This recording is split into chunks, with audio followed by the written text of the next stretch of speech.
হরে কৃষ্ণ কৃষ্ণ কৃষ্ণ হরে হরে, হরে রাম রাম রাম হরে হরে। জয় গীতা, জয় শ্রীকৃষ্ণ। ভক্তি কথায় আমি সুজিত বিশ্বাস শ্রীমদ্ ভাগবত গীতা পাঠ করতে বসে পড়েছি। ভক্তি কথার আসরে সকলকে অসংখ্য অসংখ্য কোটি কোটি প্রণাম।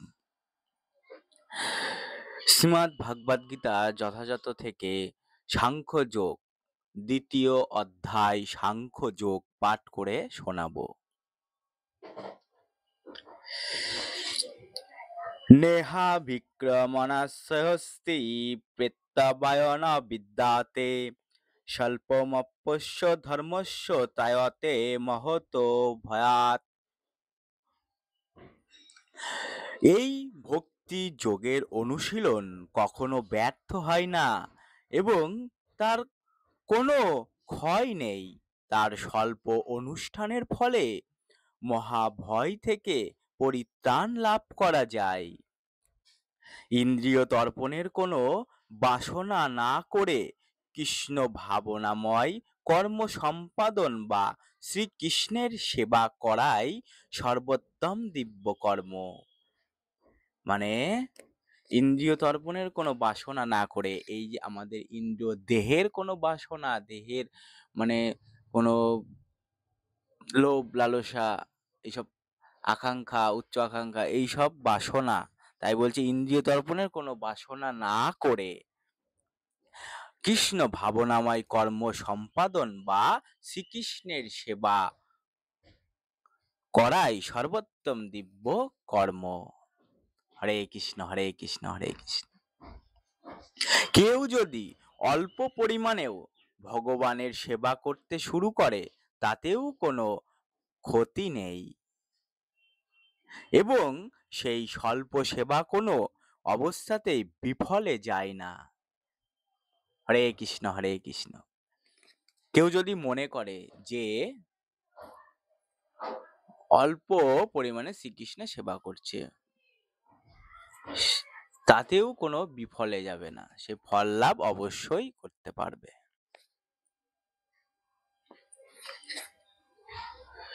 জড়জাগতিক স্তরে অনুষ্ঠিত কার্যকলাপ সুসম্পন্ন না করতে পারলে ব্যর্থতায় পর্যবসিত হয়।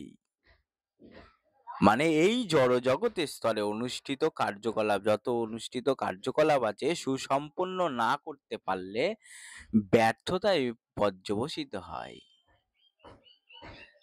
সেই কর্মটি স্পষ্টভাবে শ্রদ্ধার সঙ্গে করতে হবে। কিন্তু কৃষ্ণ ভাবনাময় সেবা সুসম্পূর্ণ না হলেও বিফলে যায় না। কিন্তু কৃষ্ণ ভাবনাময় সেবায় সুসম্পূর্ণ না হলেও বিফলে যায় না। তার সুলভ চিরস্থায়ী হয়ে থাকে। তার সুলভ চিরস্থায়ী হয়ে থাকে। তাই এই ধরনের কর্ম করবার যে শুরু করেছে, সে তার সেই কৃষ্ণ ভাবনাময় কর্ম সম্পূর্ণ করতে না পারলেও ক্ষতি নেই।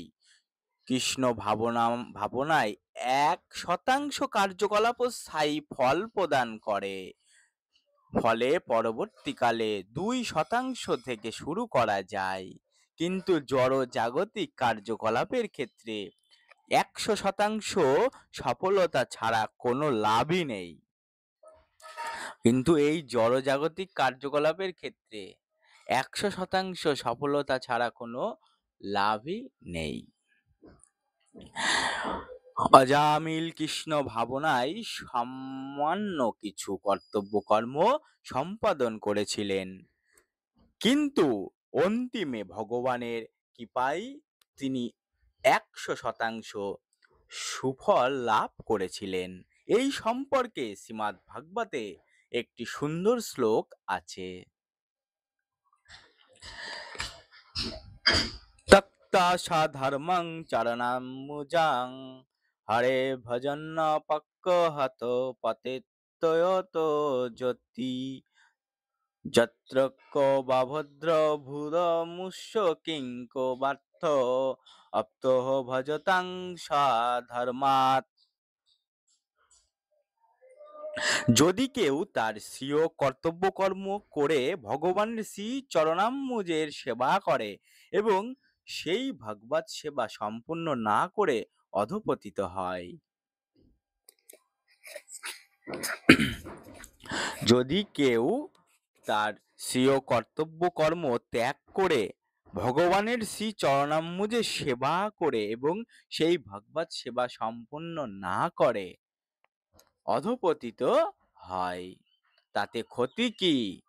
আর যদি কেউ জড়জাগতিক সমস্ত কর্তব্য কর্ম সুসম্পন্ন করে তাতেই বা কি লাভ? জিজ্ঞাসা করা হচ্ছে। কিংবা যেমন খ্রিস্ট ধর্মীরা বলে থাকেন, কোনো মানুষ সমগ্র পৃথিবী লাভ করেও যদি তার শাশ্বত আত্মাকেই হারিয়ে ফেলে তবে তার কি লাভ? একদম ঠিক। জড়দেহের বিনাশের সঙ্গে সঙ্গে সব রকম জড় জাগতিক প্রচেষ্টা এবং সেই সমস্ত প্রচেষ্টা লব্ধ ফলসমূহ বিনাশ ঘটে। মানে আমাদের এই জড়দেহে যখনই বিনাশ হয়ে যাবে সঙ্গে সঙ্গে যত রকমের জড়জাগতিক প্রচেষ্টা, এই যে কার্যকলাপ প্রচেষ্টা এবং সেই সমস্ত প্রচেষ্টা লব্ধ ফলসমূহের বিনাশ ঘটে।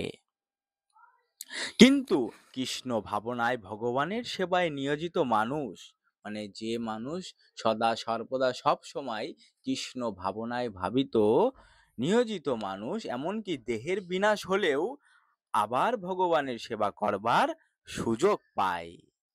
হরে কৃষ্ণ হরি বল হরি বল। তাহলে আমরা বুঝতে পারলাম জড়দেহের বিনাশের সঙ্গে সঙ্গে সব রকম জড়জাগতিক প্রচেষ্টা, এই যত কার্যকলাপ জড়জাগতিক যত প্রচেষ্টা আছে সব বিফলে যায়, ব্যর্থ হয়ে যায়। কিন্তু কৃষ্ণ ভাবনায় ভগভক্তি উপলব্ধি ব্যক্তি বিফলে যায় না, কিন্তু কৃষ্ণ ভাবনায় ভগবানের সেবায় নিয়োজিত মানুষ এমনকি দেহের যদি বিনাশও হয়ে যায় আবার ভগবানের সেবা করার সুযোগ পায়। হরে কৃষ্ণ অন্তত পক্ষে সে আবার নিশ্চিতভাবে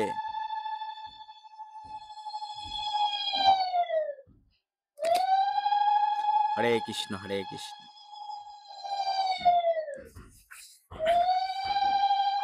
হরে কৃষ্ণ হরে কৃষ্ণ হরে কৃষ্ণ।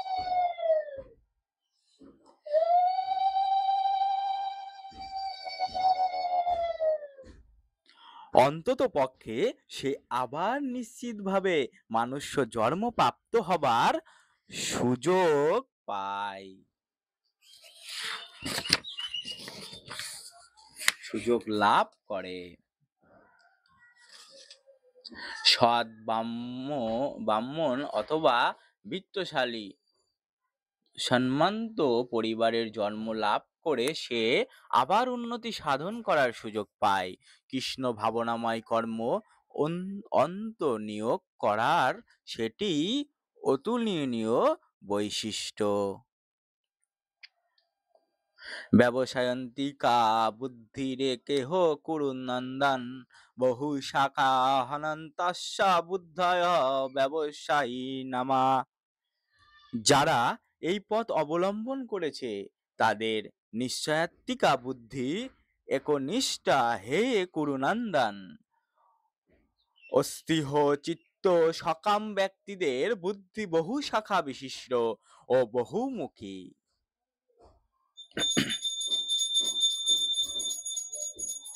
কৃষ্ণ ভাবনার মাধ্যমেই কেবল জীবনের সর্বোচ্চ স্তরে উন্নত হওয়া যাবে। হরে কৃষ্ণ হরে কৃষ্ণ হরে কৃষ্ণ।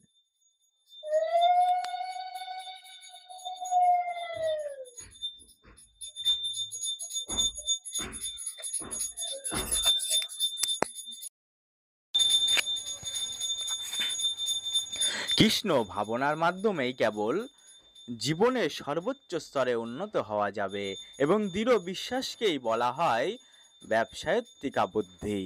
শ্রী চৈতন্য চরিতামৃতে বলা হয়েছে, শ্রদ্ধা শব্দে বিশ্বাস কহে সুদৃঢ় নিশ্চয়া, কৃষ্ণে ভক্তি কইলে সর্বকর্ম কৃতাহা।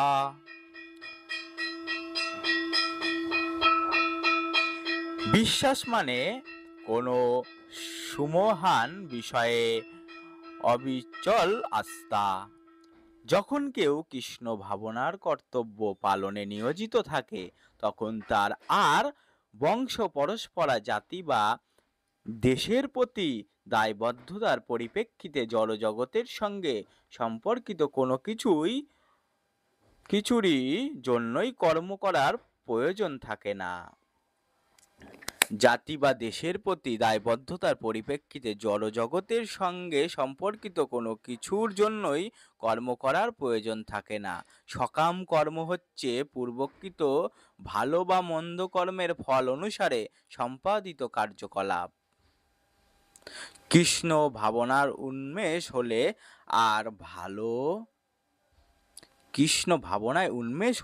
আর ভালো ফলের জন্য আলাদাভাবে কর্ম করার প্রয়াসের প্রয়োজন হয় না। কৃষ্ণ ভাবনার স্থিত হলে সমস্ত কার্যকলাপই ভালো ও মন্দের মতো উদ্বেগের প্রভাব থেকে মুক্ত হওয়ার ফলে পরম স্তরে সাধিত হয়। জড়জাগতিক ভাবনা থেকে অব্যাহতি লাভেই কৃষ্ণ ভাবনার সর্বোচ্চ প্রাপ্তি। কৃষ্ণ ভাবনার বিকাশ হতে থাকলে স্বাভাবিকভাবেই ওই স্তরে উপনীত হওয়া যায়। কৃষ্ণ ভাবনায় কোনো ব্যক্তির নিশ্চয়ত্বিকা কৃষ্ণ ভক্তির ভিত্তি হচ্ছে জ্ঞান। বাসুদেব সর্বমিত মহাত্মা সুদুর্লভ। একজন কৃষ্ণ ভাবনাময় ব্যক্তি সুলভ মহাত্মা, যিনি জানেন বাসুদেব বা শ্রীকৃষ্ণই সমস্ত কারণের মূল। গাছের গোড়ায় জল দিলে যেমন স্বাভাবিকভাবে পাতা ও শাখা প্রশাখা মূল জল সঞ্চারিত হয়, তেমনি কৃষ্ণ ভাবনাময় কর্মের মাধ্যমে নিজের প্রতি, পরিবারের প্রতি, সমাজের প্রতি, দেশের প্রতি, মানবতার আদি সকলেরই উদ্দেশ্য পরম সেবা সাধিত হয়। হরে কৃষ্ণ হরে কৃষ্ণ হরে কৃষ্ণ। ভগবান শ্রীকৃষ্ণ যদি কারো সেবার তুষ্ট হন, তাহলে সকলেই সন্তুষ্ট হবেন। শ্রীকৃষ্ণের সুযোগ্য প্রতিনিধি সদ্গুরুর সুদক্ষ তত্ত্বাবধানেই কেবল ভক্তিযোগ পরম সুষ্ঠুভাবে সাধিত হয়। তিনি তার শিষ্যের মনোভাব বুঝতে পারেন এবং সেই অনুযায়ী তিনি তাকে ভগবানের সেবায় নিয়োজিত করেন। তাই কৃষ্ণ ভাবনায় উন্মোহিত সাধন করতে হলে দৃঢ়তার সঙ্গে অনুশীলন করতে হবে এবং ভগবানের প্রতিনিধি গুরুদেবের নির্দেশ শিরোধার্য করে এবং তার আদেশকে জীবনের একমাত্র কর্তব্য বলে মনে করে তার পালন করতে হবে। শ্রীল বিশ্বনাথ চক্রবর্তী ঠাকুর শ্রী গুরু বৈষ্ণবকে বলেছেন, যস্য প্রসাদগবৎ প্রসাদ যস্য প্রসাদান্ন গতি কুতঃপি ধ্যায়ংস্তবংস্তস্য যশস্বী ধ্যায়ং বন্তে গুরু শ্রী চরণাবিন্দম। গুরুদেব সন্তুষ্ট হলে ভগবান সন্তুষ্ট হন এবং গুরুদেবকে সন্তুষ্ট না করতে পারলে কখনোই ভগভক্তি লাভ করা যায় না। তাই ত্রিসন্ধান আমি আমার পরমাধ্য গুরুদেবের কীর্তি সমূহ ধ্যান করি, স্তব করি এবং তার শ্রী চরণাবিন্দের বন্দনা করি। দেহাত্মা বুদ্ধি পরিত্যাগ পূর্বক যথার্থ আত্মতত্ত্ব জ্ঞানের ভিত্তিতে সকাম কর্মে ইন্দ্রিয় তৃপ্তির সমস্ত উদ্দেশ্য পরিহার করে কেবল ভাবেই নয়, উপরোক্ত পূর্ণরূপে তার আচরণ করার মাধ্যমেই সমগ্র প্রক্রিয়াটি সাধিত হয়। যার মন স্থির নয়, সে নানা রকম সকাম কর্মের দ্বারা বিক্ষিপ্ত হয়ে পড়ে। হরে কৃষ্ণ হরে কৃষ্ণ হরে কৃষ্ণ। দেহাত্মা বুদ্ধি পরিত্যাগ পূর্বক যথার্থ আত্মতত্ত্ব জ্ঞানের ভিত্তিতে সকাম কর্মে ইন্দ্রিয় তৃপ্তি সমস্ত উদ্দেশ্য পরিহার করে। কেবল তত্ত্ব ভগভাবেই নয়, উপরোক্ত পূর্ণরূপে তার আচরণ করার মাধ্যমেই সমগ্র প্রক্রিয়াটি সাধিত হয়। যার মন স্থির নয়, সে নানা রকম সকাম কর্মের দ্বারা বিক্ষিপ্ত হয়ে পড়ে। হরে কৃষ্ণ হরে কৃষ্ণ, একদম ঠিক কথা। আমার মনও তাই সেই রকম স্থির নয়, নানা রকম এটা সেটা করেই চলেছি। হরে কৃষ্ণ হরে কৃষ্ণ। তাই শ্রীকৃষ্ণকে আমি, আমার গোবিন্দকে আমি বলতে চাই যে আমার মনটি স্থির করতে, আমার মন যেন সদা সর্বদা স্থির থাকে। হরে কৃষ্ণ। মনটি কি একাগ্র করতে চাই, আত্মা পরমাত্মার সঙ্গে মিলন করতে চাই। হরে কৃষ্ণ হরে কৃষ্ণ। সদা সর্বদা আমি শ্রীকৃষ্ণকেই ডাকি, কিন্তু মনটি কেমন যেন বিচলিত হয়ে থাকে। এই মনটিকে একাগ্র করতে চাই। হরে কৃষ্ণ হরে কৃষ্ণ হরে কৃষ্ণ। আমার মনটি হে কৃষ্ণ হে গোবিন্দ পরমানন্দ, তুমি আমার মনটি শান্ত করিয়া দাও। হরি বল হরি বল। হরে কৃষ্ণ কৃষ্ণ কৃষ্ণ হরে হরে, হরে রাম রাম রাম হরে হরে। জয় গীতা, জয় শ্রীকৃষ্ণ। আমার আজকে সাংখ্যযোগ পাঠ আজকে এইটুকুই ছিল, সমাপ্ত করিলাম। আবার কালকে যথাসময়ে আমি উপস্থিত হব। আর তোমরা যদি আমার সঙ্গে থাকতে চাও তাহলে শ্রীমদ্ ভাগবত গীতার চ্যানেলটি অবশ্যই সাবস্ক্রাইব করে রাখবে। হরে কৃষ্ণ হরে কৃষ্ণ হরে কৃষ্ণ। জয় গীতা, জয় শ্রীকৃষ্ণ।